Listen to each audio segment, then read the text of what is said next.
Perspectivas periodísticas. Periodismo joven con responsabilidad. Las perspectivas nacionales e internacionales con objetividad y veracidad. Arturo Suárez. La información fue gota a gota, una situación que no se había visto en el país. Ivonne de la Cruz. Nos toca la tarea de evitar las especulaciones que lamentablemente va a costar trabajo para el pueblo de México aceptar. Rafael Lule. Me deja mucho la duda de la situación de cómo se maneja. Los medios no se nos permitió a ver cómo estaba la situación. Perspectivas periodísticas.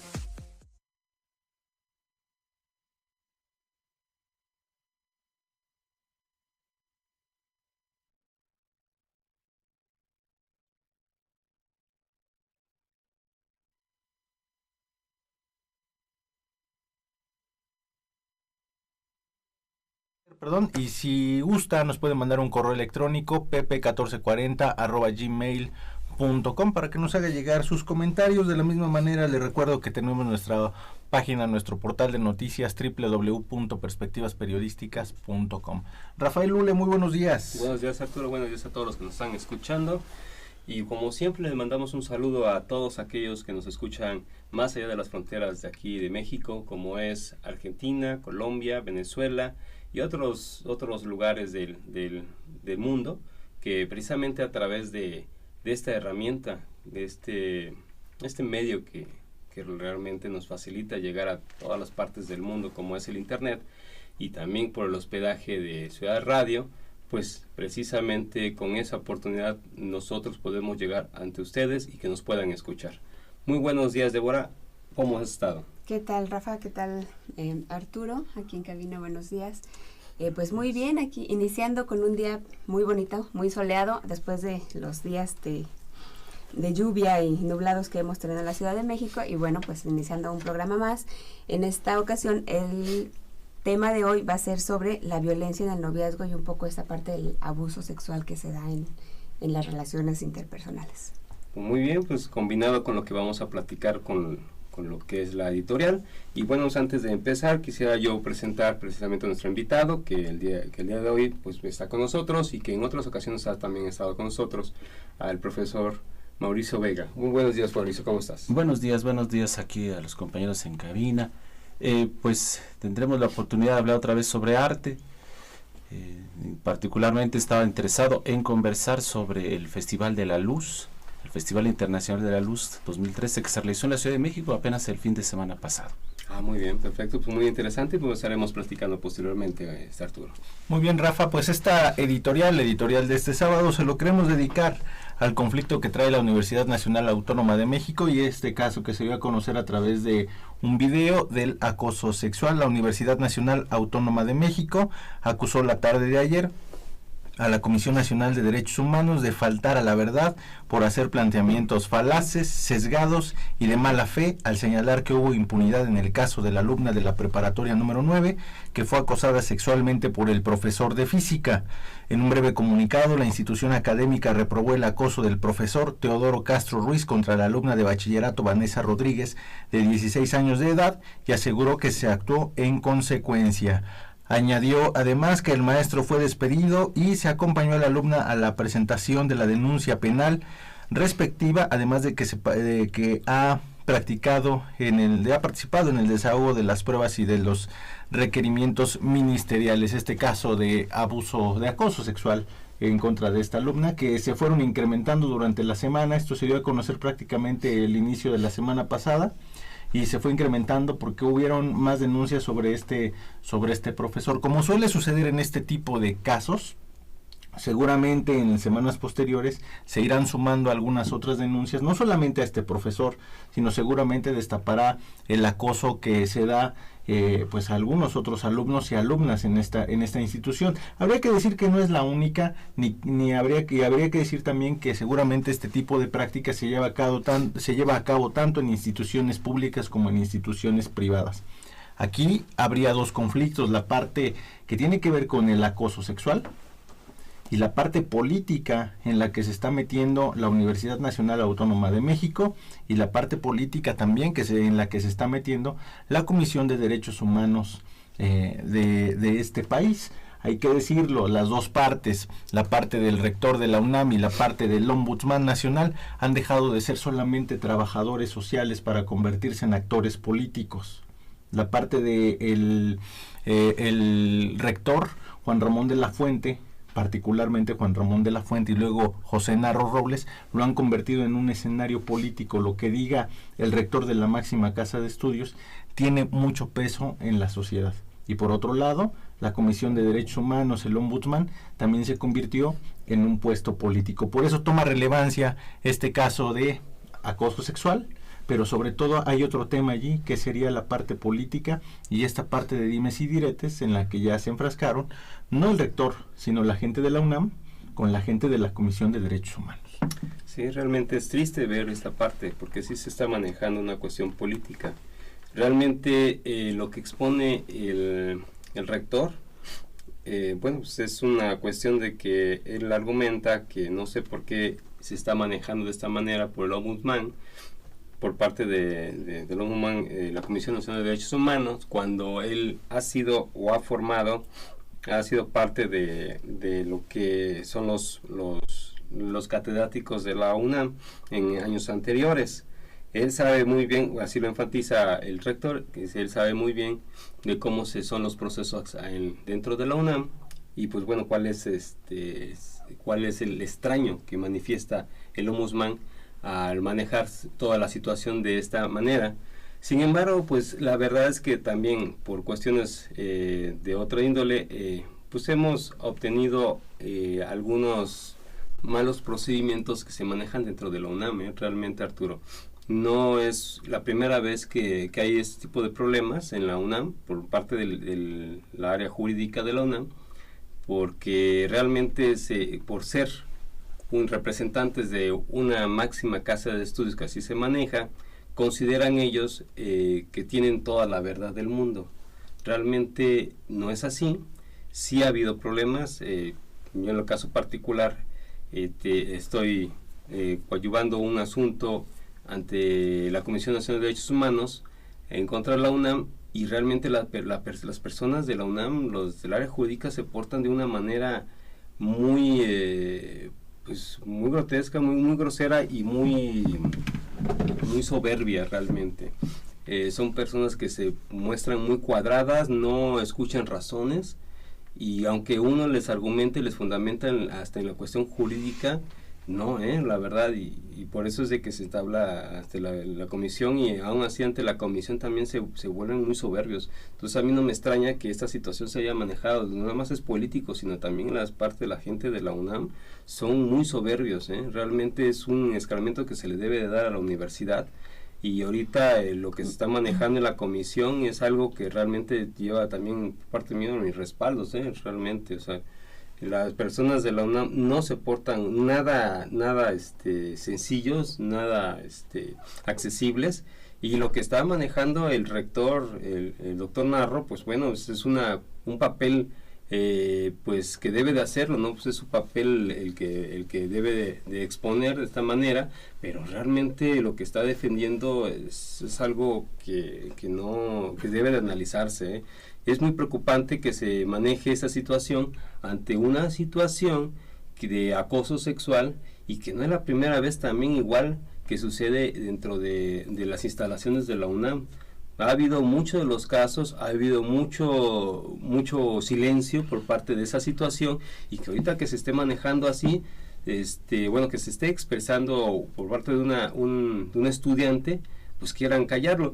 Ha manifestado el rector que es lo que anda buscando el Ombudsman, si ya 18 días después de haber pasado esa situación se le dio de baja al profesor, pero sin embargo, pues si el ombudsman está manejando todavía esa cuestión, es porque todavía hay mucho que hay que encontrarle, y no nada más es eso, sino también tienen que ponerle atención a todos los problemas que han tenido en el interior por situaciones también de acoso. Lo importante es que por primera vez la Comisión Nacional de Derechos Humanos emite una recomendación a la UNAM, ¿no? Eso es un punto fundamental. Perdón, Débora. Sí. Y decir también que la UNAM, por supuesto que es la máxima casa de estudios, por supuesto que estuvo hasta arriba en el ranking de las universidades, la mejor de Latinoamérica, si no estoy mal en la información que tengo, pero sí también ha habido como un decrecimiento con esta segunda administración de Narro.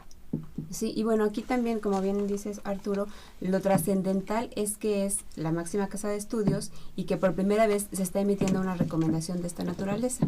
Digo, aquí lo lamentable es esta cuestión en la que se han metido de contraponerse, ¿no? Es difícil aceptar que, incluso de manera individual, de manera personal, es difícil aceptar que nos remarquen los errores que tenemos, y generalmente tendemos a de alguna manera responder a la defensiva. Entonces, yo no dudo que en la UNAM se hayan llevado a cabo los procedimientos tal y como lo han mencionado, pero también es cierto que son necesarias estas recomendaciones porque, como ustedes bien dicen, no es el único caso, no es aislado, no es solamente la Universidad Nacional Autónoma de México. La diferencia es que se está documentado en un video.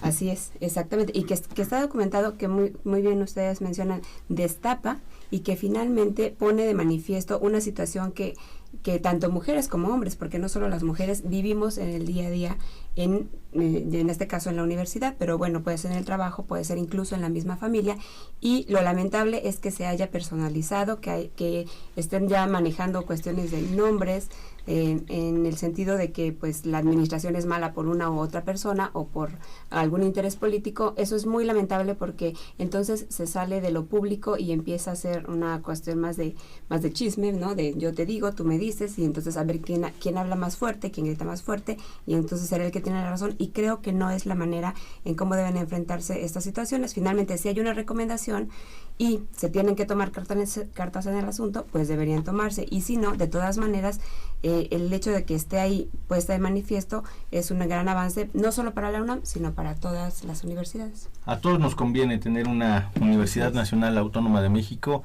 limpia, honesta y sobre todo con una reputación intachable.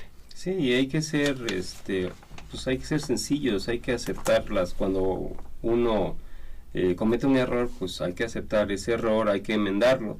Yo creo que, como yo lo retomo lo que yo comenté hace un momento, están pecando no nada más el rector, sino todo el personal jurídico, y bueno, no sé quiénes más estén también involucrados, están pecando de soberbios. Eso realmente, para lo que es una casa de estudio, no es recomendable mostrar esa faceta. Realmente deben de aceptar, acatar lo que se les está dictaminando por parte de la comisión, y dejar de estar con dimes y diretes y estar de una forma agresiva. Hay que manejar la situación como debe de ser y aceptar la recomendación y trabajar en todas las cosas que se están manejando mal dentro de la institución, y no manejarse y exponerse de esa manera. Muy bien, pues ahí está la editorial de esta semana dedicada a la UNAM y a este conflicto que se está generando ahí en la UNAM de manera política, y por supuesto que el otro, las autoridades tendrán que deslindar responsabilidades, y la responsabilidad sobre todo de este profesor. Sí, así es. Vamos a una pausa y continuamos.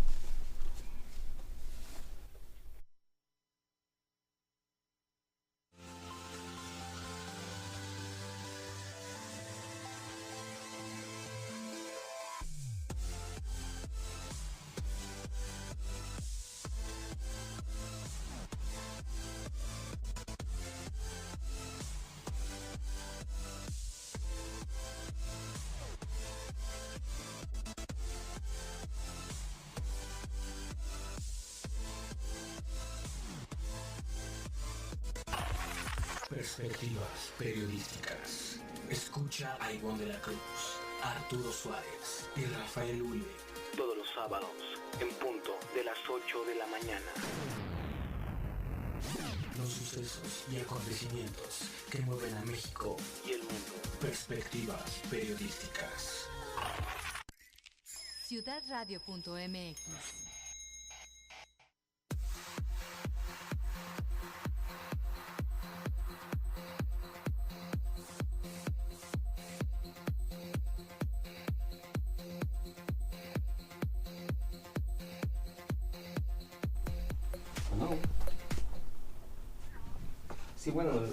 Continuamos en Perspectivas Periodísticas. Les recuerdo que estamos transmitiendo a través de los micrófonos de Ciudad Radio, como siempre hospitalaria, como siempre con un gran profesionalismo. Y le recuerdo también que estamos en las redes sociales, a través de Facebook, a través de Twitter, ahí nos puede usted encontrar. Y mire, mientras realizamos un enlace telefónico, una entrevista que tenemos pactada para el día de hoy, le comento que el periódico El 1+1 da a conocer una información de manera interesante, que es sobre el exvocero de la Secretaría de Salud, Carlos Olmos Tomasini, y se habla de un fraude histórico. El fraude presuntamente que habría realizado Carlos Olmos lo hizo cuando era director de comunicación social de la Secretaría de Salud. Esto lo califican como un caso histórico, ya que nunca ningún funcionario público de ese nivel había realizado con una operación de tal magnitud.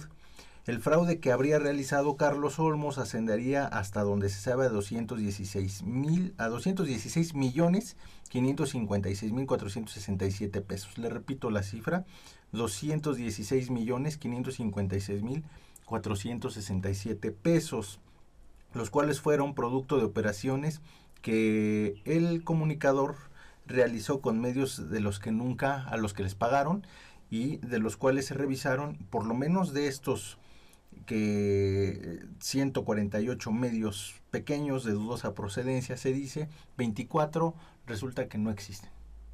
O sea, que serían empresas fantasma. Habría que tomar la información y habría que hacer un análisis, porque muchas veces los medios de comunicación, en esta parte del enojo, porque no se les da presupuesto, porque no participan en las partidas de dinero, pues se realizan este tipo de informaciones. Es un caso que se tendría que seguir, por supuesto. Hay que analizarlo, pero hay que tomar las restricciones pertinentes para analizar esta información. Rafael.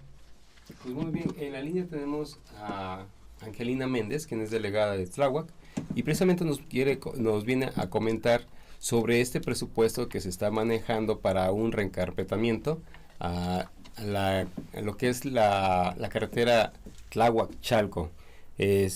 Buenos días, Angelina, ¿cómo estás?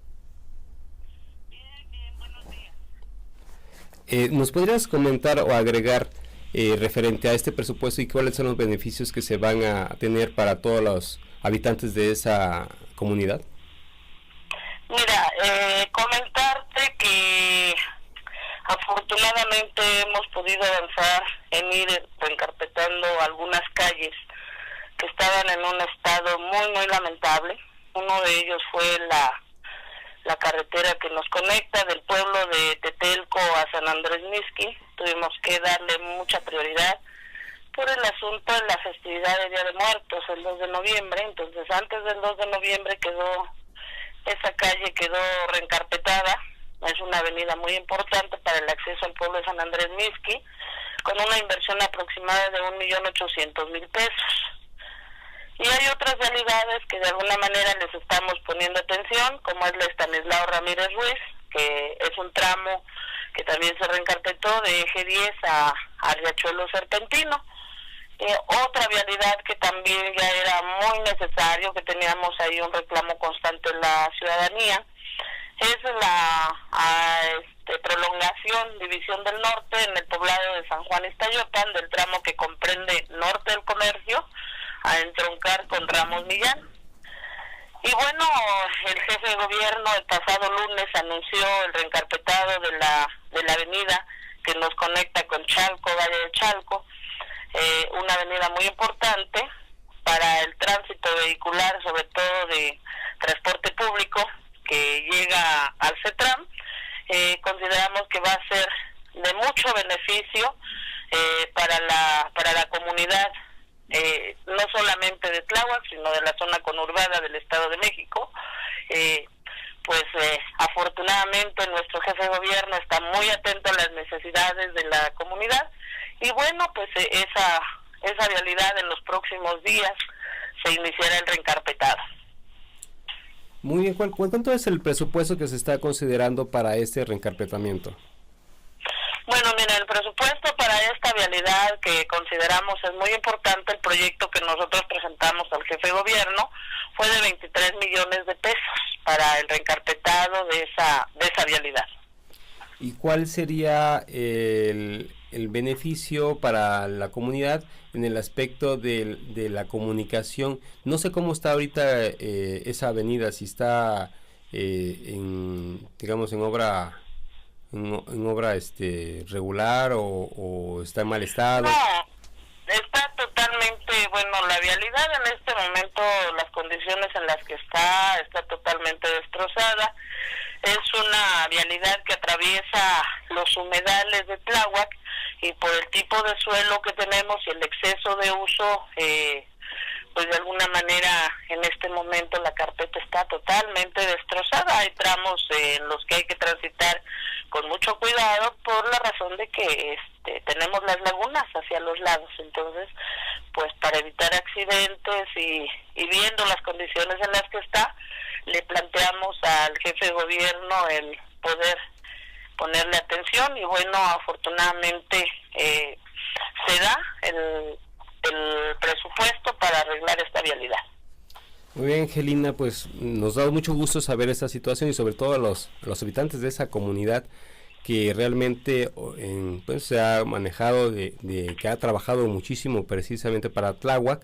¿Qué otros proyectos se está manejando considerándose para el beneficio de la comunidad y no nada más en esa zona? Pues mira, traemos varias calles que están siendo reencarpetadas, están siendo arregladas, desde luego son vialidades secundarias en diferentes colonias. Esto lo estamos haciendo con el presupuesto participativo que se les asigna a los comités ciudadanos y consejos de los pueblos desde la Asamblea Legislativa, que también es parte del presupuesto delegacional.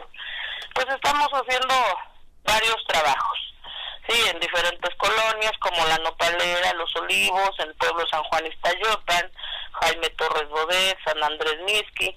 O sea que traemos un listado de muchas vialidades que estamos trabajando y pues no solamente es esto, también vamos a instalar gimnasios al aire libre, vamos a recuperar algunos espacios que son importantes para que la comunidad tenga un sano esparcimiento.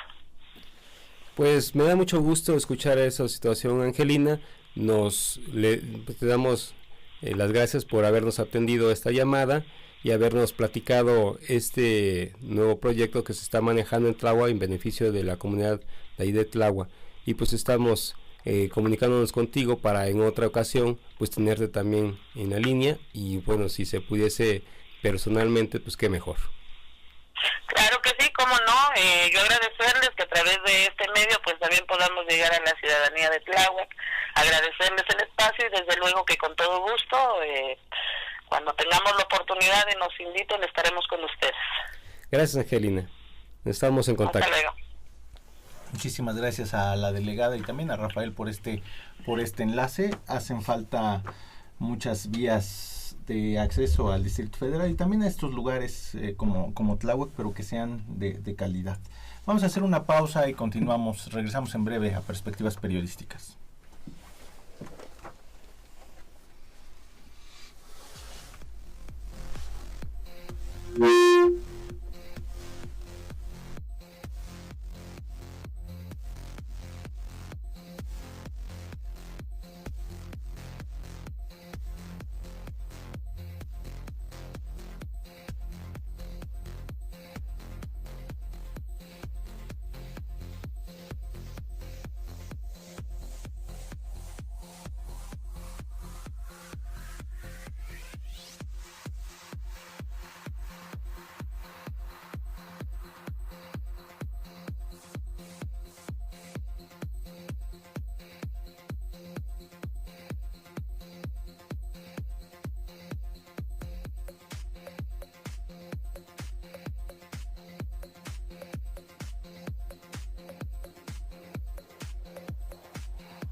ciudadradio.mx. Perspectivas periodísticas. Escucha a Ivonne de la Cruz, a Arturo Suárez y Rafael Uribe. Todos los sábados, en punto de las 8 de la mañana. Los sucesos y acontecimientos que mueven a México y el mundo. Perspectivas periodísticas.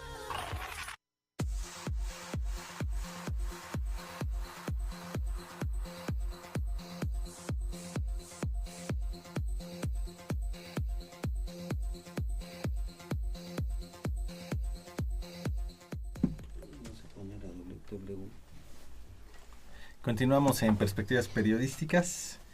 Le invitamos a que visite nuestra página en internet. Ahí escribe Débora Linares todos los lunes estos interesantes temas como el del día de hoy, violencia en el noviazgo. Débora, buenos días de nueva cuenta. Buenos días de nueva cuenta a todo el auditorio. Y pues bueno, en esta ocasión vamos a tratar un tema que digamos puede ser incluso base para esto que comentábamos al inicio del programa respecto de la violencia en la pareja. Estos finalmente, la violencia y cualquier otra actitud o forma de comportamiento es aprendido. Pues en ese sentido, siempre trae una historia de formación de este tipo de actitudes, que es el abuso hacia las demás personas. Y bueno, aquí tenemos que las relaciones de pareja generalmente comienzan en la adolescencia, que es una etapa de desarrollo donde hay muchos cambios, no solo físicos, sino también mentales en las personas, y este tipo de conductas, las violentas, pueden volverse habituales y transformar relaciones posteriores pues en relaciones más complicadas.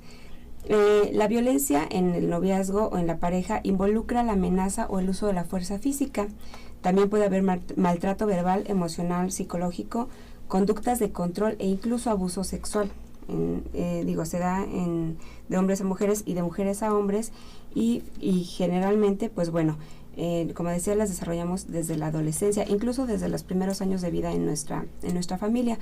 Aquí la cuestión es que la violencia en el noviazgo puede llegar a ser un problema de salud pública, porque, y bueno, además de que pone en riesgo de daño emocional y físico a las personas, pues digamos que haciendo como una media de los datos que hemos encontrado respecto de qué porcentaje lo sufre, pues bueno, los porcentajes son muy variables, pero si hablamos también de violencia verbal y violencia psicológica, el porcentaje se dispara incluso hasta el 80, más del 80% de las personas que en algún momento de su vida lo han padecido. Y bueno, esto es un problema también porque se asocia con altos niveles de incursión en otros comportamientos riesgosos, como es el consumo de drogas, los intentos de suicidio y las conductas inadecuadas incluso para controlar el peso, estas cuestiones de anorexia y bulimia. En México se asocia, por ejemplo, con el uso de drogas legales, me refiero al alcohol, por ejemplo, o el uso del cigarro, o ilegales entre mujeres principalmente. La prevalencia de la violencia física o sexual en el noviazgo la padecen los hombres, más bien las mujeres más que los hombres, y por ejemplo un dato curioso es que en Colombia más del 50% experimentaron este tipo de abusos. Los tipos de maltrato pueden ir desde el maltrato físico, que es agresiones al cuerpo que producen daño o dolor, el maltrato psicológico, cuya acción va dirigida pues a de alguna manera controlar o aislar, desvalorizar, humillar, poner en contra de una persona a otras más, ya sean familiares o amigos, o el maltrato emocional, que tiene que ver con la cuestión verbal o no verbal y que provoca en la víctima ansiedad, temor o miedo. Se da a través de intimidaciones y amenazas, y a través de la violencia hacia familiares o conocidos. También existe el maltrato económico, que es forzar a la otra persona a depender económicamente de quien la agrede, ya sea no dejándola trabajar o restringiéndole el ingreso económico. Y todo, por supuesto, tiene que ver con el ejercer control sobre la otra persona. Un último tipo de maltrato es la negligencia, que se trataría de no proporcionar recursos, información o servicios, o no brindar ayuda en caso de estar en posibilidades de hacerlo. El tipo de maltrato el más común es el psicológico, le siguen el físico, el emocional, el sexual, la negligencia y el económico. Aquí también, como ya le hemos dicho en algunos otros programas, los varones son más proclives a crear este tipo de violencia. Por lo tanto, pues valdría la pena en algún momento dado estar alertas, no tanto como personas, sino como sociedad, teniendo en cuenta que si los varones tienden más a ejercerla, cómo es que estamos educándolos para de alguna manera crear programas que nos permitan pues erradicarlo o disminuirlo en un primer momento. Y bueno, nosotros podemos de alguna manera evitar este tipo de situaciones, pues identificando cualquier conducta que la pareja manifieste y nos haga sentir incomodidad.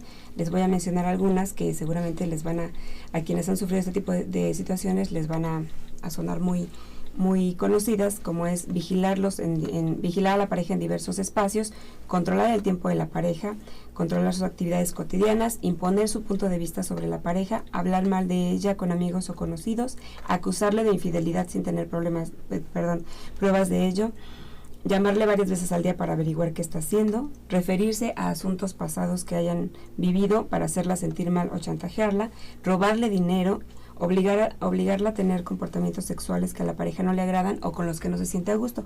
Aquí es importante mencionar que, bueno, en la cuestión sexual, pues por ahí lo hemos escuchado seguramente en algunos lados, cualquier práctica se vale siempre y cuando sea consensuada. Cuando no es consensuada, cuando hay una obligación o un chantaje, pues bueno, esto ya es un tipo de abuso sexual, y si identificamos este tipo de conductas, será más fácil salir de ellas. Primero expresando que no nos está gustando, porque luego tal vez puede ser una cuestión también de falta de comunicación en la pareja, pero si esto es reiterativo, pues bueno, definitivamente sí pensar en terminar la relación. Débora, preguntarte esta parte de cuando estás en una relación como esta estás comentando, muchas veces no te das cuenta que estás cayendo en esto que te está afectando. Cuando se está en una situación como estas, ¿qué se debe de hacer? Evidentemente tú no te das cuenta, pero los que están a tu alrededor sí se dan cuenta. ¿Qué se debe de hacer? Pues mira, lo primero es hacerle caso a tus sensaciones y a tus emociones. En este sentido, esto te ayuda a identificar.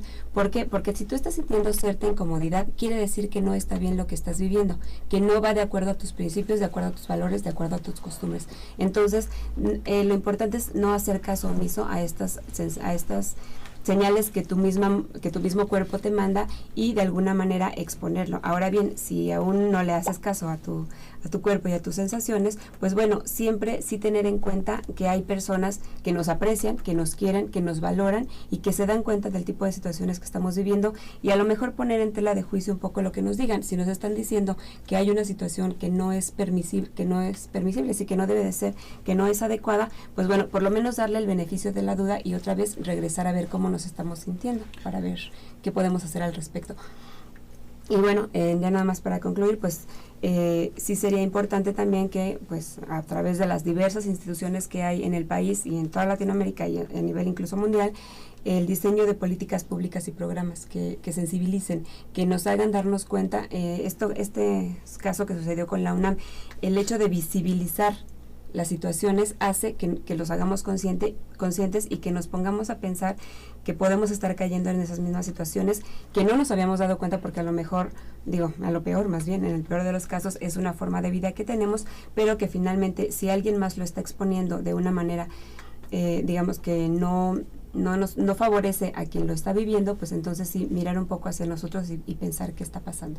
Y no hay que dejar pasar, la violencia por mínima sigue siendo violencia y no hay que dejarlo pasar. Así es, porque se convierte en un estilo de vida que no es saludable. Gracias, Débora. Gracias a usted. Nos leemos el próximo lunes. El lunes en perspectivasperiodísticas.com.mx. Gracias, Débora. Muy bien, pues Arturo, fíjate que, quisiera presentar nuevamente al invitado que tenemos, al profesor Mauricio Vega, quien nos viene a platicar o a exponer unas cuestiones sobre cultura. ¿Qué es lo que nos vienes a manejar, Mauricio? Buenos días. Buenos días otra vez a todos, al auditorio. Esta ocasión quiero conversar sobre la vinculación que se hace en los últimos años entre la sociedad y el arte. Habitualmente estamos acostumbrados a hablar de arte, a hablar de museos, de artistas, de instituciones, pero en los últimos años a nivel mundial se han estado haciendo actividades de carácter colectivo en las que los artistas participan con nuevas tecnologías y los vinculan con la sociedad. Particularmente quiero hablar de Filux, del Festival Internacional de las Luces, que se realizó hace 8 días, del 8 al 11 de noviembre en la Ciudad de México, en el Centro Histórico. Particularmente me interesa mucho conversar porque estuve ahí presente el día sábado, por ahí de las 8 de la noche. El evento iniciaba, tan pronto oscurecía la Ciudad de México, entre las 8 y las 11 era el momento de mayor apogeo, aunque empezaba a las 7 las proyecciones. Es un festival internacional que se realiza en ciudades como París, en Francia, en Japón se ha realizado, en Alemania sobre todo, desde hace unos 5 años. Festival internacional que atrae a artistas cuyas prácticas con nuevas tecnologías realiza un arte innovador. En el caso de la Ciudad de México, lo inauguró Miguel Ángel Mancera, el jefe de gobierno del Distrito Federal, y en la inauguración estuvo también presente David Ibona, el organizador en México, y bueno, fue un festival extraordinario, en mi opinión. Conversaba yo que asistí el sábado pasado, llegué yo por ahí de las 8 de la noche, bueno, traté de llegar porque era imposible llegar. Quienes conocen la Ciudad de México saben que todas las vías principales convergen en el centro histórico. Traté de llegar por el eje central, imposible.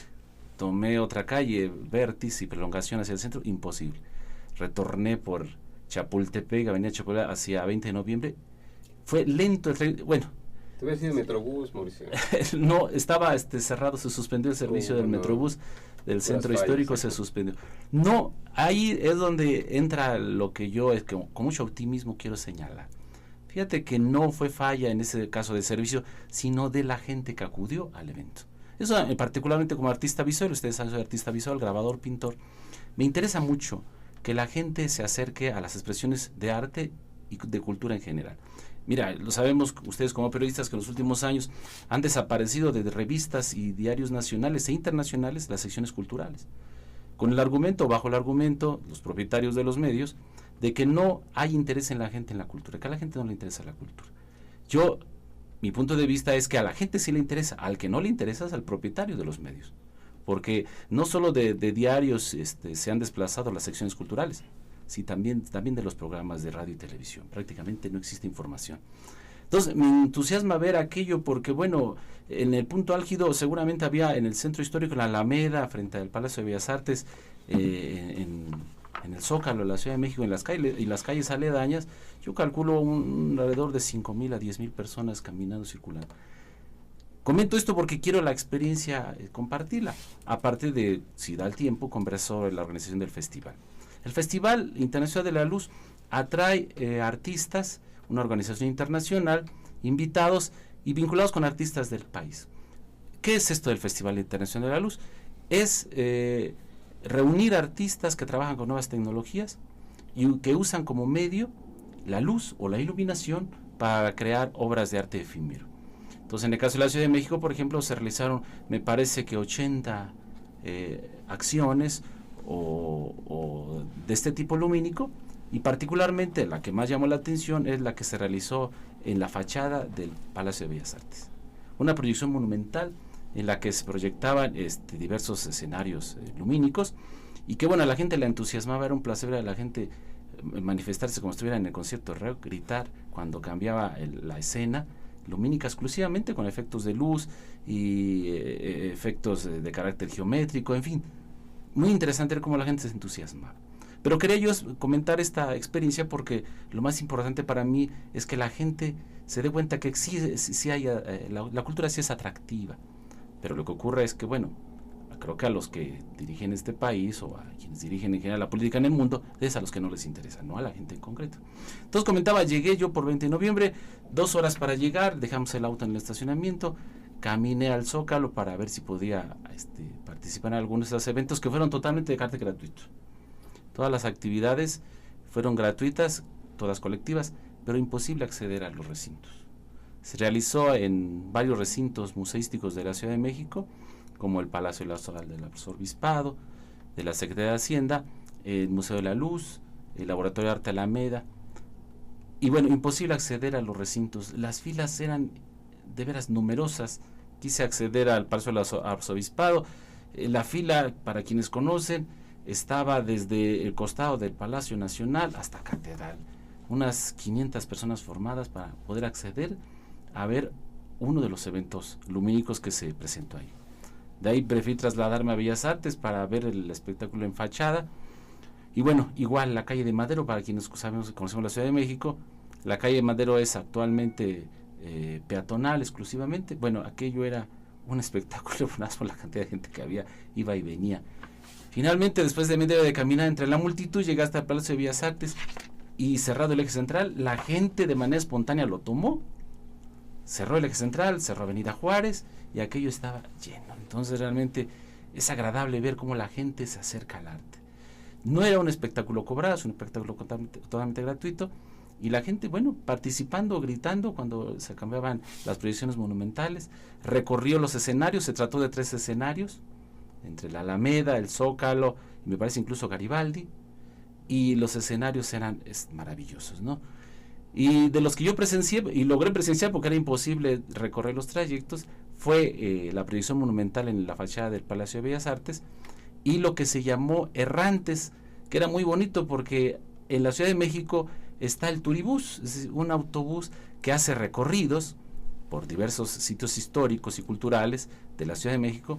En este caso el Turibús participó con lo que artistas visuales bolivianos y mexicanos denominan errantes, que consistía en traer un proyector arriba del autobús, cuya parte superior está descubierta para el turismo, y se iban deteniendo en algunos edificios públicos y proyectaban lo que llamaron grafitis lumínicos momentáneos o instantáneos.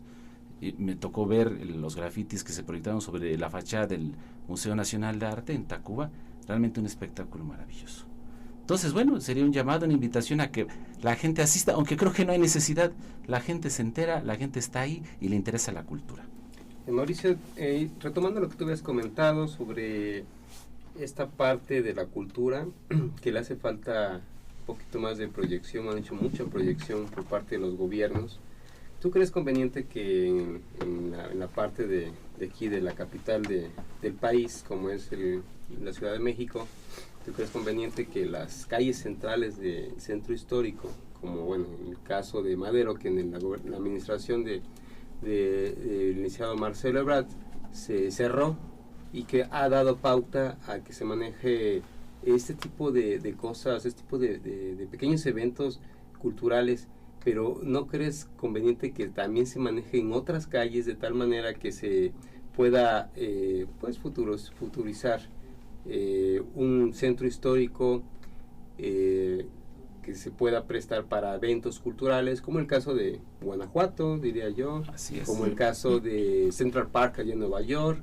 ¿Tú crees que sea conveniente y esto pueda incentivar a que la cultura se pueda explayar no nada más en la ciudad, sino también en todo el país?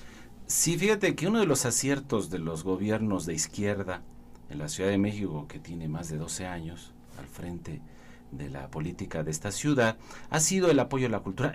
Yo he sido reticente un poco a estos eventos de carácter colectivo, musicales, que se han realizado, que recientemente, no recuerdo el día, trajeron a uno de los Beatles a la Ciudad de México, a Ringo Starr, me parece. Sí, y hoy va a estar también. Hoy va a estar. Sí.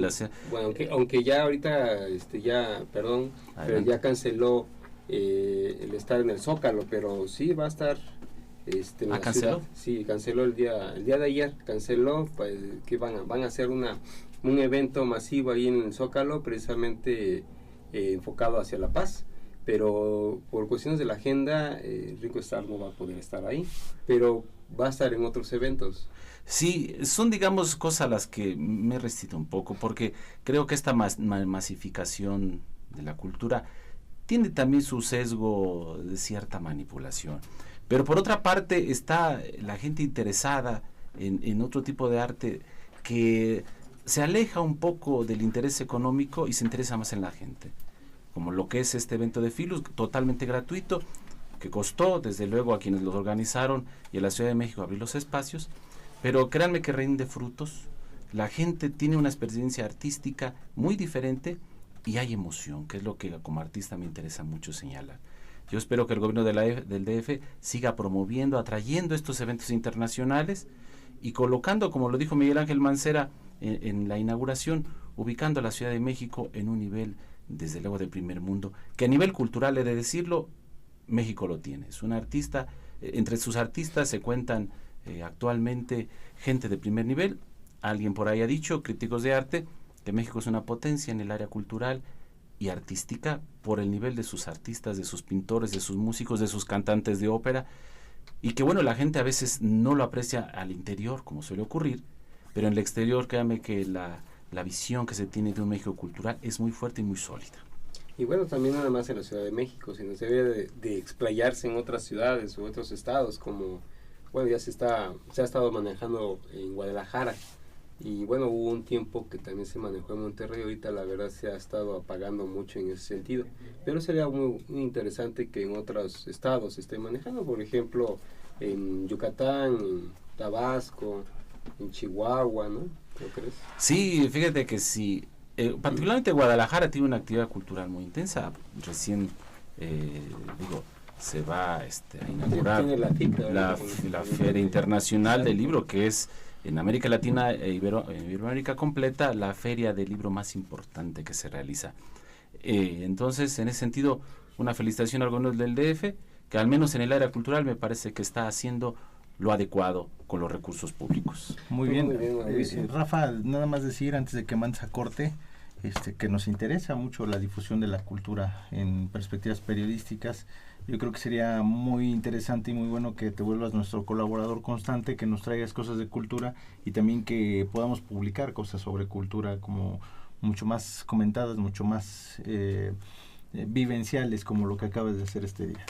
Como no, con todo gusto, estoy a sus órdenes, y bueno, la gente podrá encontrar en Perspectivas Periodísticas en internet reseñas de eventos de carácter internacional y también nacionales que puedan ser muy atractivos para la gente. Muchas gracias por la invitación. Pues muchas gracias, Mauricio. Pues estamos leyéndote posteriormente en nuestro portal perspectivasperiodísticas.com.mx, y pues nos vamos a un corte.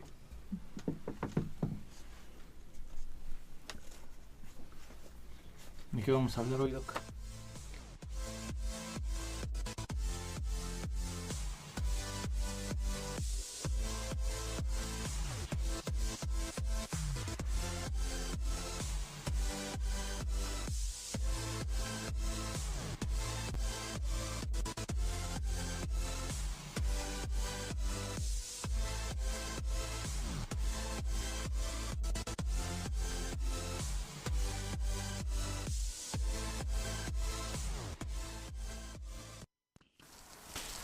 Escuchas ciudadradio.mx.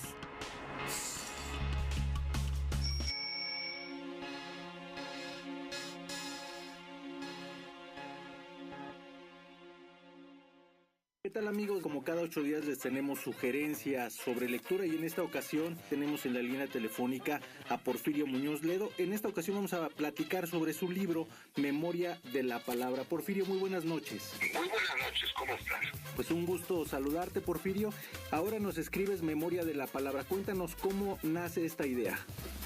Esta idea nace por sugerencias de amigos, en el sentido de que hiciera yo un libro de frases, lo que llaman los americanos quotations, es decir, una selección de frases organizado temáticamente para dar idea de mi pensamiento de los últimos años, sobre todo. El editor le gustó mucho la idea y se encargó la casa editorial Random House de hacerlo. Yo les entregué mi disco duro, mis discursos, mis artículos, mis conferencias, y hice una selección temporal, no abarca hace 30, 40 años, desde luego. Son fundamentalmente los últimos 10, 15 años, que tienen más actualidad. Y así capítulos sobre soberanía, sobre democracia, sobre globalización, sobre república, sobre transición democrática, y es una síntesis de las frases que ellos estimaron más significativas en la reflexión política. ¿Qué definiciones podemos encontrar ahí que Porfirio Muñoz Ledo ha construido? Aquí son frases sobre situaciones, sobre personajes, sobre hechos que ocurrieron en el país. Entonces yo lo llamaría más bien prontuario. Es decir, bueno, ¿qué piensa Muñoz Ledo? Debe servir a los estudiosos, a los eruditos, a los estudiantes, a los políticos y a la gente del común. ¿Qué opina Porfirio Muñoz Ledo de la parte de la política y la ética? Pienso, la política no puede estar separada de la ética, porque la política es la expresión cultural, ¿no?, de la humanidad, es decir, lo que la humanidad hace para gobernarse, transformarse a sí misma, ¿no?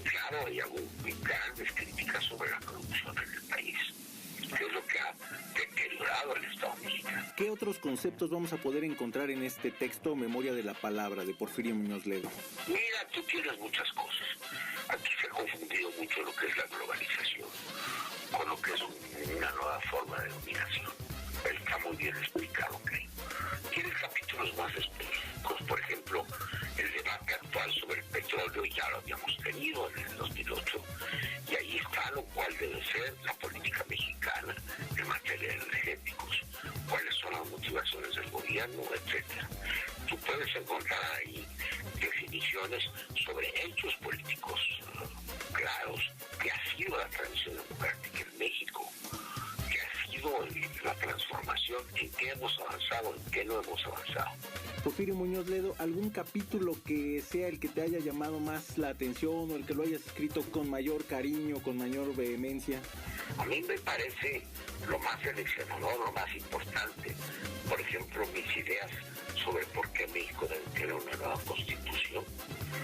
Desde luego el tema del petróleo es apasionante, posición de México en el mundo, la relación con los Estados Unidos, los efectos del Tratado de Libre Comercio. Oye, Porfirio Muñoz Ledo, como lector que lea Porfirio Muñoz Ledo, Memoria de la Palabra, ¿alguna frase? Unas frases demoledoras sobre el enorme desperdicio que significó la elección de Vicente Fox, la alternancia en el poder, que se fue por la bomba, por falta de sensibilidad política, por falta de sentido de la historia. Muy bien, Porfirio, ¿por qué el público tiene que leer esta obra de Porfirio Muñoz Ledo? ¿Con qué se va a quedar?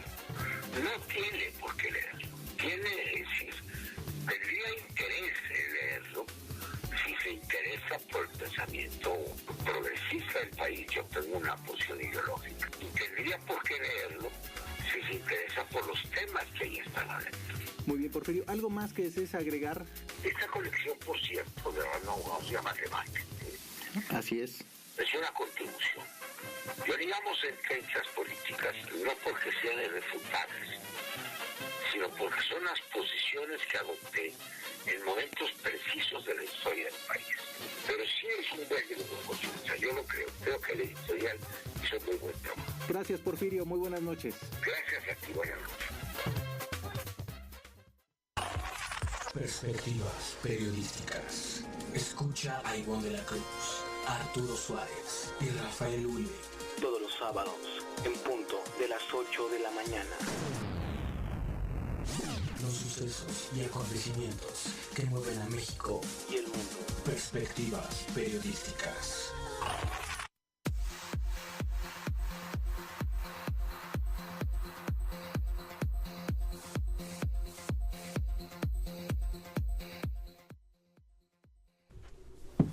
Para cerrar el programa, nuestro doctor de cabecera, el doctor Antonio Padilla. Doctor, ¿cómo estás? Hola, muy buenos días.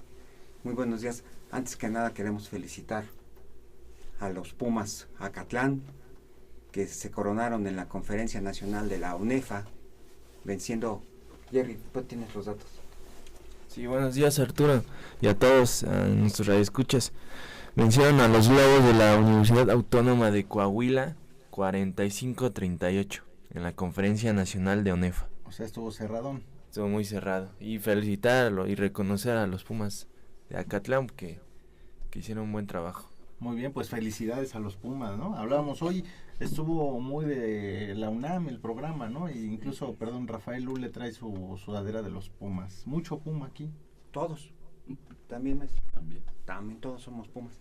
No, y además, ¿sabes qué? Reconocerles que con muy poco presupuesto Acatlán, comparado con el que tiene CU, tienen el esfuerzo que hicieron es enorme, ¿no? Y ya le tocaba, son ciclos los que se van dando, ¿no? Cuando Esos sí juegan, ¿verdad? Esos sí juegan, sí. Sí, ¿no? Y la conferencia de los 8 grandes se coronó Puma CU, o sea que para la máxima casa de estudios se coronaron ellos. Y ahí fíjate que llama mucho la atención también porque ahorita me hace recordar que nuestro tema el día de hoy es sobre la diabetes mellitus. Tenemos una pequeña controversia aquí de qué porcentaje tenemos en cuanto a enfermos. ¿Por qué lo relaciono con el fútbol americano? Porque inclusive hay jugadores que se inyectan insulina, que es un tratamiento, que se inyectan insulina previo al partido, después de hacerse su prueba con el glucómetro, a nivel de fútbol americano y de varios deportes, pero ahorita haciendo una recopilación, había unos quarterbacks me parece que Kotler, no recuerdas. De los Osos de Chicago tiene diabetes. Sí, y se inyecta, fíjate, tiene diabetes mellitus. Entonces, ¿qué es nuestro tema del día de ahora? Lo que te quiere decir que bien tratada la diabetes mellitus nos da una vida normal y puedes hacer todas tus actividades. El problema que yo siempre veo es la desidia, es del paciente. En ocasiones se toma un estudio y no regresa por el resultado inmediato. Pero también puede coincidir que no encontró ficha de la cantidad de consulta que hay.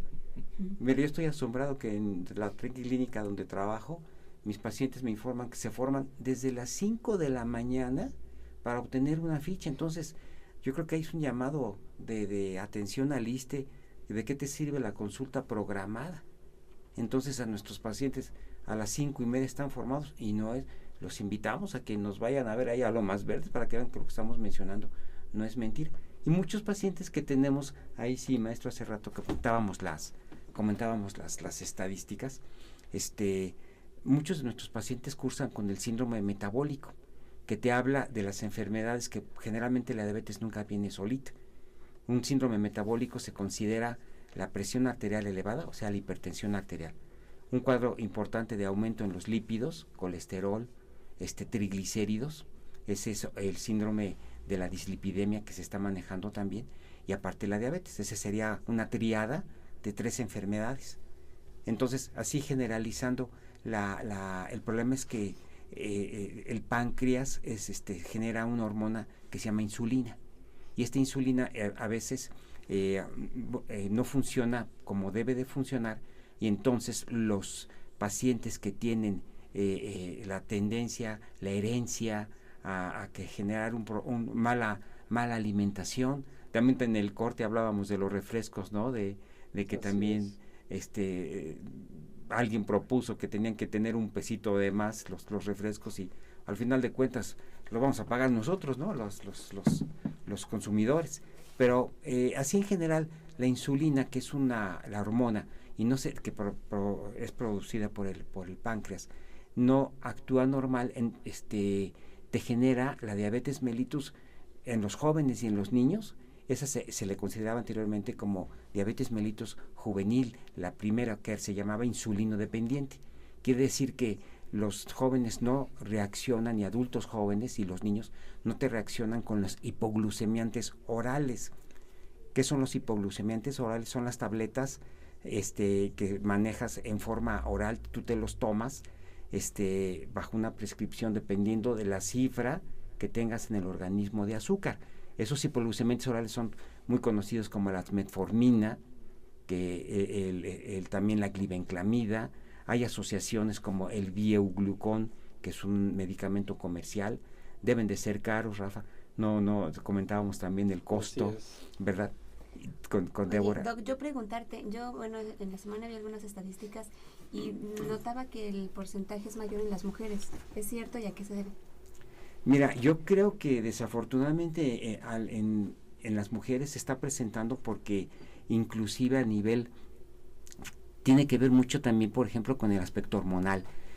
También llegué a comentarte hace un momento, en el sentido de que una mujer nunca se le había diagnosticado diabetes, y a partir de la semana 24 de su embarazo hay que controlarle muy bien el azúcar, porque pudiera generar una situación de tipo diabético. Yo no veo una estadística en cuanto a género, pero lo que sí te puedo mencionar es que como ustedes dan a luz, como son ustedes llevan el embarazo durante las 40 y tantas semanas, 40, 41, que es la edad gestacional ideal. A partir de la 24 semana es cuando generan sus hormonas un cambio difícil, y entonces la tendencia que decíamos también, la herencia, también la genética, todo eso te genera un proceso de tipo diabético, y es controlable. Aquí el problema es que el bebé ya sale listo para hacer tackle defensivo, porque es un bebé macrosómico, es un bebé muy grande el que va a nacer.